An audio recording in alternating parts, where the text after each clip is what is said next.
लग्नाचे दागिने म्हणजे श्रीमंत पेशवाई दागिने. नाशिकचे सुप्रसिद्ध सराफ मयूर अलंकार सराफ. ताज्या बातम्यांसाठी नाशिक न्यूजच्या YouTube चॅनलला सबस्क्राईब करा आणि बेल आयकॉनला प्रेस करा. नाशिक शहरातील बिटको हॉस्पिटल परिसरात एकाच रात्री तब्बल 18 दुकाने फोडून लाखोंचा ऐवज लंपास करणाऱ्या आरोपीला गुन्हे शाखेनं अटक केली आहे.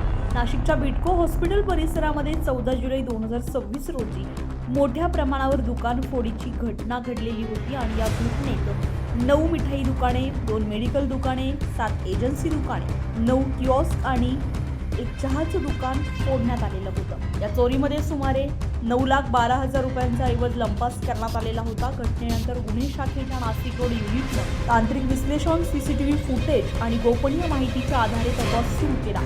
या तपासादरम्यान पोहे दत्तात्रय चव्हाण राहणार नांदूर नाका, चेहडी, तालुका निफाड याला ताब्यात घेण्यात आले. चौकशीमध्ये त्यानं गुन्ह्याची कबुली दिली आहे, तर चोरीतील काही मुद्देमालही पोलिसांनी जप्त केला आहे. या कारवाईमुळे परिसरातील व्यापाऱ्यांना मोठा दिलासा मिळालाय. या प्रकरणाचा पुढील तपास सुरू असून आणखी काही आरोपींचा सहभाग आहे का याचा शोध पोलीस घेत आहेत.